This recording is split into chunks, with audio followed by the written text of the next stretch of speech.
CST days కోసం homework వచ్చాము 2 సార్లు చెప్పాను. దేనికి అర్థం కాదు గట్టి చూపించు.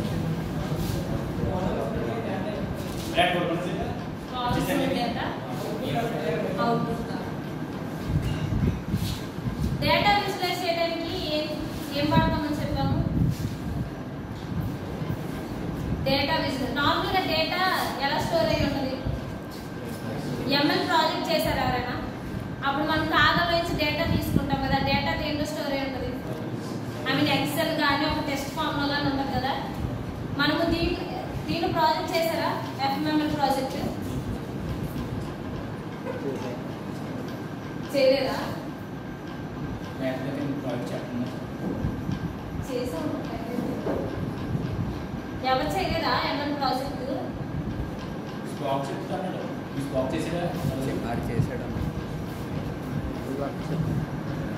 చేయలేదా?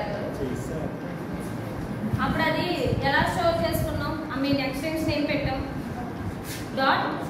.csv. CSV అంటే కామా సపరేటెడ్ వాల్యూస్. ఓకే, ఆ ఫామ్ లో డేటా అనేది అక్కడ నుంచి డౌన్లోడ్ చేసుకొని ఇక్కడ ఇంపోర్ట్ చేసుకుంటాం. డేటా సెట్ అనేది. డేటా సెట్ అంటే ఏంటంటే ఇప్పుడు ఒక ప్రాజెక్ట్ తీసుకున్నాం. I mean heart disease production అలా. ఇప్పుడు ఒక హార్ట్ డిసీజ్ రావడానికి మనకి ఏ సిమ్టమ్స్ ఉంటే హార్ట్ డిసీజ్ మనిషికి వస్తుందని చెప్పడానికి అక్కడ పైన కాలమ్స్ పెట్టుకుంటాం. I mean heart beat rate, BP levels, అలాగే సంథింగ్ ఉంటాయి కదా కొన్ని ఫ్యూచర్స్, వాటిని పైన కాలమ్స్ పెట్టుకుంటాం. లాస్ట్ కి టార్గెట్ వాల్యూ. టార్గెట్ వాల్యూ అంటే ఏంటంటే ఈ ఫీచర్స్ ని బట్టి ఆ మనిషికి హార్ట్ డిసీజ్ అనేది వస్తుందా లేదా అని చెప్పడానికి టార్గెట్. టార్గెట్ వాల్యూస్ మెయిన్గా బైనరీలో లేదా ట్రూ ఆర్ ఫాల్స్ వాల్యూస్ లో ఉంటాయి అన్నమాట.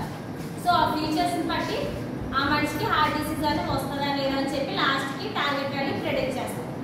సో ఇలాగా మనం ఎంఎల్ ప్రాజెక్ట్ చేస్తాం. ఇటు వస్తే పాండాస్. పాండాస్ అంటే ఏంటంటే డేటా విజువలైజ్ చేయడానికి. డేటా విజువలైజేషన్ అంటే మనం 10th క్లాస్ లో చదువుకొని ఉంటాం కదా, లైక్ పై చార్ట్స్ ఒక సెట్ ఆఫ్ డేటాని ఇస్తారు ఒక టేబుల్ ఫామ్ లో. ఇచ్చిన తర్వాత దాన్ని మనని బార్ గ్రాఫ్స్ లో కానీ పై చార్ట్స్ లో కానీ కన్వర్ట్ చేయమని చెప్తారు. సో వాటిని డేటా విజువలైజేషన్ అంటారు. ఎంఎల్ లో కూడా అంతే, మనం డేటాని తీసుకున్న తర్వాత ఆ డేటాని అన్నది విజువలైజ్ చేస్తాం అనమాట. పాండాస్ తీసుకుంటాం. నంపై అంటే ఏంటంటే న్యూమరికల్ పైథాన్. న్యూమరిక్స్ అంటే నెంబర్స్ న్యూమరిక్స్ అంటే నెంబర్స్ అన్నమాట. సో మనకి మ్యాథమెటికల్ ఫంక్షన్స్, ఎడిషన్, సబ్ట్రాక్షన్స్, ఇంకా ఇంకేముంటాయి, స్క్వేర్ రూట్, క్యూబ్స్ అవన్నీ ఉంటాయి కదా. దానికి పైథాన్ రాయాలంటే పవర్ అని చెప్పి కొంచెం ఫంక్షన్ తీసుకొని అదంతా రాయాలి. అదంతా కాకుండా జస్ట్ ఇంపోర్ట్ ఎల్పి అని ఇచ్చేసి మనకు కావాల్సిన కోడ్ అనేది ఇస్తే ఇది డైరెక్ట్ గా అయిపోతుంది. సో అలాగా నంపైస్ పాండాస్. సో ఇలా స్టార్టింగ్ ఎంత చెప్పేసారు ఎక్కడి నుంచి చెప్పండి.